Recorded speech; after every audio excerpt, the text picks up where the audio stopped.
ஆனால் என்னுடைய ரட்சிப்பை பூரணப்படுத்துவதற்கு என் ஆண்டவர் ஒரு காரியத்தை செய்ய வேண்டும். என் ஆத்துமாவின் ரட்சிப்பை அருமையாக நினைக்கிற ஆண்டவர் என் ஆத்தும ரட்சிப்புக்காக செய்ய வேண்டிய ஒரு பெரிய பொறுப்பு உண்டு. அல்லேலூயா. நல்லா கவனிங்க. நான் சொல்ல போகிற காரியம் வேதத்தின் அடிப்படையிலே கொஞ்சம் ஆழமாக உங்களை எடுத்து சொல்ல விரும்புகிறேன். வாசிக்கலாம் என்னோடு கூட சேர்ந்து. ரோமருக்கு எழுதின நிருபம் 7வது அதிகாரம். ரோமருக்கு எழுதின நிருபம் 7வது அதிகாரத்தில் பவுல் ஒரு மனிதனை குறித்து சொல்கிறார்.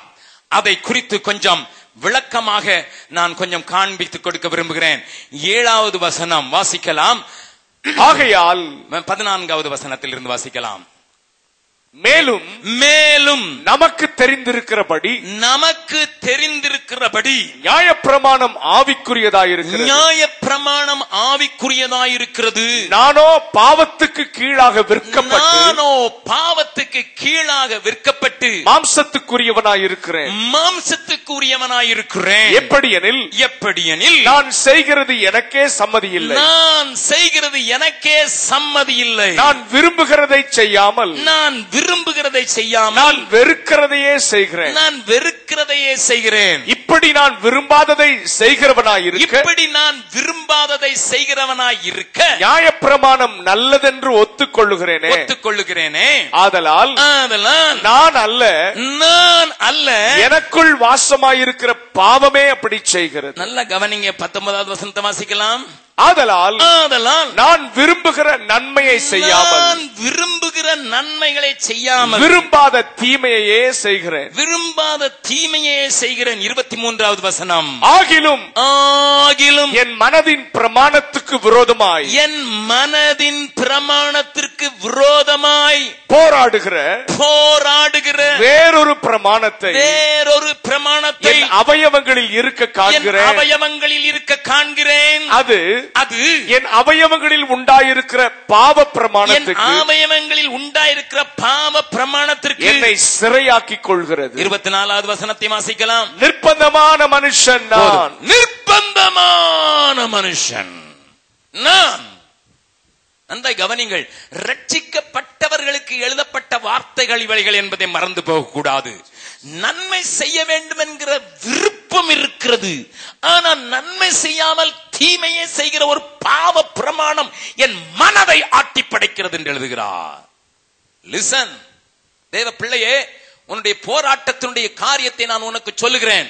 என் வாழ்க்கையிலே நான் வெற்றியாய் வாழ முடியவில்லை, ஐயோ ரட்சிக்கப்பட்டேன் என்று சொல்லுகிற நான் இப்படி இருக்கிறேன் என்று குழம்பிக் கொண்டிருக்கிற சகோதரா சகோதரியே, உனக்கு நான் ஒரு நற்செய்தி சொல்லுகிறேன்.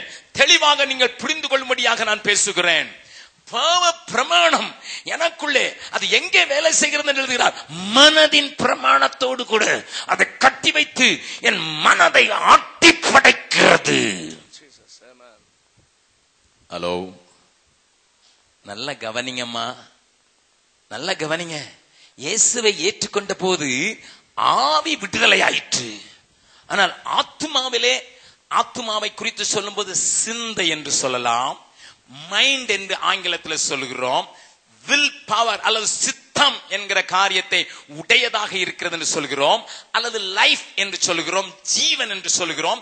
இப்படி பல வார்த்தைகளினாலே ஆத்மாவை வேதம் நமக்கு விளக்கங்களை தருகிறது. மறுபடியும் சொல்கிறேன், ஆத்மா என்கிற இடத்திலே ஜீவன் என்கிற வார்த்தை உபயோகப்படுத்தப்படுகிறது, சிந்தை என்கிற வார்த்தை உபயோகப்படுத்தப்படுகிறது, சித்தம் என்கிற காரியம் சொல்லப்பட்டிருக்கிறது. இப்படி பல காரியங்களை உள்ளடக்கிய இந்த ஆத்மாவில நமக்கு தெரிவாயிருக்கிற காரியங்கள் என்ன என்பதை நீங்கள் அறியும்படியாக நான் உங்களுக்கு சொல்ல விரும்புகிறேன். மைண்டா, மனது. நல்ல கவனிங்க. இங்க மனதில் நடக்கிற போராட்டத்தை தான் அங்கே பவுல் சொல்லுகிறார். நான் செய்ய விரும்புகிறதை செய்ய முடியவில்லை, போராடுகிறேன். I have a battle in my mind. என்னுடைய மனதில் ஒரு பெரிய போர்க்களம் உண்டாயிருக்கிறது. விடுதலை இல்லை. நிர்பந்தமான மனுஷன் நான், நிர்பந்தமான மனுஷன். தேவஜனமே, நீயும் இன்றைக்கு உன்னுடைய வாழ்க்கையில் இப்படி போராடி கொண்டிருக்கிறாயோ? உன்னுடைய வாழ்க்கையில உனக்கு விளங்காததனால் போராடி கொண்டிருக்கிறாயோ? உன்னுடைய காரியத்தை ஆண்டவர் அறிந்திருக்கிறபடினால, ஒரு பெரிய காரியத்தை செய்து முடித்திருக்கிறதை நீ அறியாமல் இருந்ததுனால இன்றைக்கு நான் சொல்லும்படியாக இருக்கிறேன். இவரை ராஜாவாக நான் ஏற்படுத்துவதற்கு எப்படி, இந்த ராஜ்யத்தினுடைய பிரமாணங்கள் என்ன என்பதை கொஞ்சம் விளக்குவதற்கு முன்னதாக அவர் செய்து முடித்திருக்கிற காரியம் எனக்கு தெரிந்திருக்க வேண்டும் என்பதற்காக இதை பேசுகிறேன். கவனிங்கள், நன்றாய் கவனிங்க. இதனால்தான் உயிர்த்தெழுந்த ஆண்டவர் அங்கே காட்சி அளிக்கிறார், சீஷர்களுக்கு காட்சி அளிக்கிறார். வாசிக்கலாம். லூக்கா எழுதின சுவிசேஷம் 24வது அதிகாரம். லூக்கா எழுதின சுவிசேஷம் 24வது அதிகாரத்துல ஆண்டவருடைய வார்த்தைகளை கொஞ்சம் கவனியுங்கள். வாசிக்கலாம். 45வது வசனம். அப்பொழுது வேத வாக்கியங்களை அறிந்து கொள்ளும்படி அவர்களுடைய மனதை அவர் திறந்து again you need a touch, you need a protection, you need a touch of God in your mind. உன்னுடைய மனதிலே அந்த போராட்டம் இருக்கிறது, அதை மேற்கொண்டு உன்னுடைய மனதை திறப்பதற்கு உனக்கு ஆண்டவர் ஒன்று செய்ய வேண்டியதா இருக்கிறது. உயிர்த்தெழுந்த ஆண்டவரை அவர்களால் காண முடியவில்லை. கூட உட்கார்ந்து சாப்பிட்டா கூட விளங்க மாட்டேங்கி. அவர் உட்கார்ந்து சாப்பிடுறாரு, ஆனா புரியல இவர் உயிர்த்தெழுந்தவர் தானா என்று. அவருடைய மனதை திறக்க வேண்டிய அவசியம் இருக்கிறது. அதைத்தான் பவுல் இன்னொரு விதத்தில் சொல்லுகிறான். வாசிக்கலாம்.